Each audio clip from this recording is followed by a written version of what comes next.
Сегодня я хочу поговорить о лжеисториках Осетии, которые долгие годы безнаказанно занимаются фальсификацией истории народов Кавказа.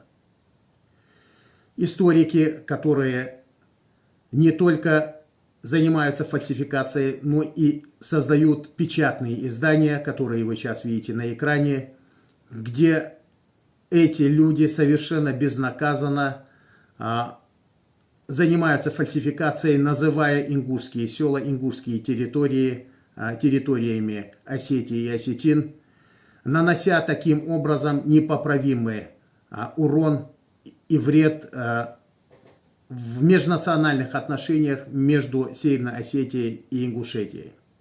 Эти люди в буквальном смысле на десятилетия вперед закладывают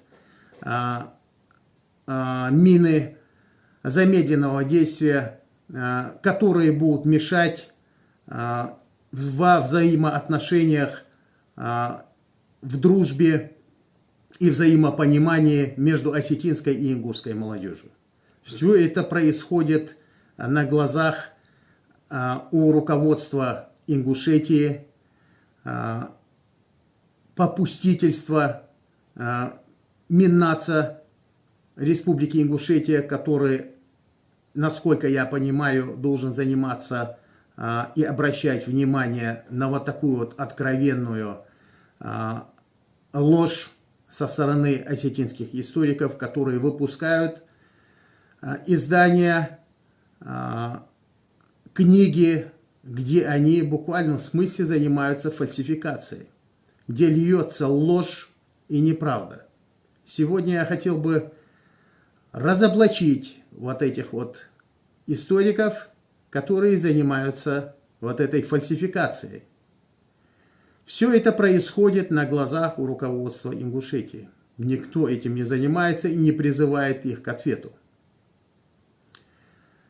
Обязательно, если у меня будет хоть какая-то возможность привлечь вот этих вот лжеисториков к ответу,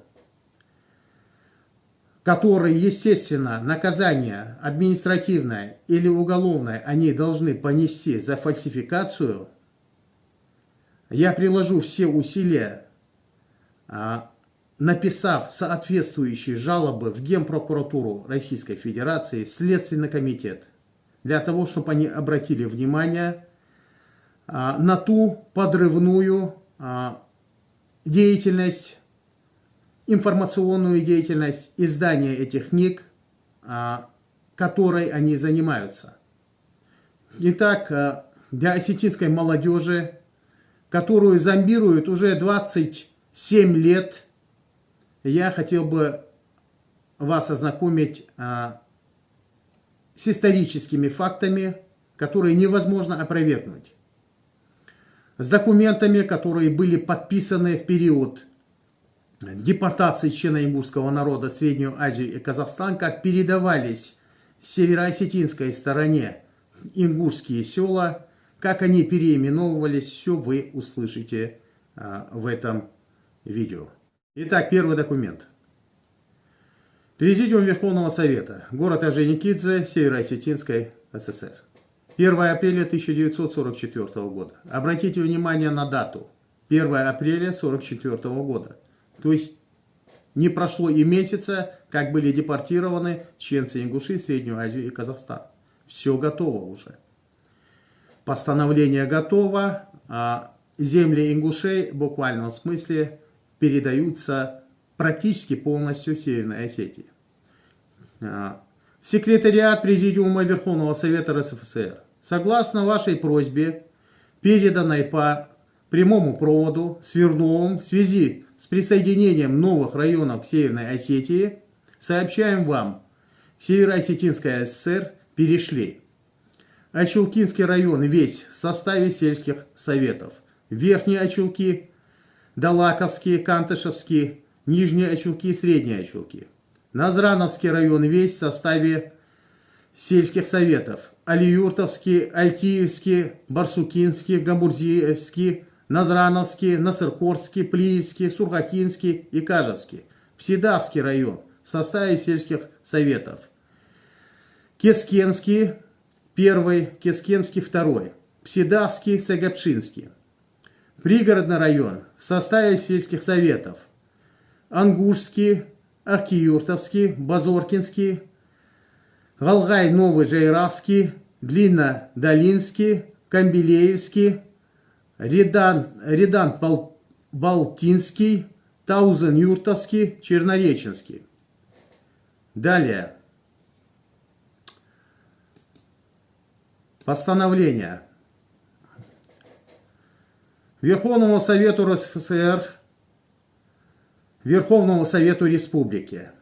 Номер документа 409/3. 8 мая 1944 года. Слушали постановление о переименовании населенных пунктов в новых районах, вошедших в состав Северо-Осетинской ССР. Докладывает товарищ Дзокаев, Зангиев, Газеев, Гаглоев и Кулов. Кулов — это тот, который буквально вымаливал моздок у Сталина и вымолил его.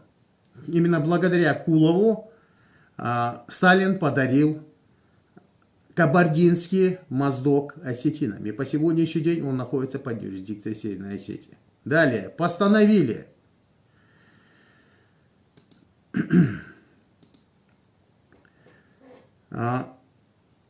переименовать новые названия следующим населенным пунктам по новым районам, отошедшим Северно-Осетинской СССР от бывшей Чечено-Ингушской ССР. По пригородному району: селение Галгай и селение Новый Джайрав, селение Камбелеевское.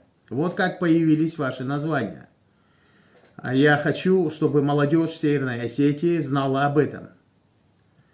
Селение Гадабошево, селение Куртат, Шолхив, селение Корца, Яндиево, селение Дачное, Длинная долина, селение Терк, населенные пункты Цароев, Нижний Донгарон, Хутор Хадзиев, селение Верхний Донгарон, селение Ахкиюр, селение Сунжинское, селение Ангуш, селение Тарское, Лианово, селение Детское, Таузен-Юрт, селение Камгарон, селение Базоркино, селение Чермен, населенные пункты Нижней Шолхи и Верхней Шолхи, селение Пограничное, селение Бардабос, селение Лесное.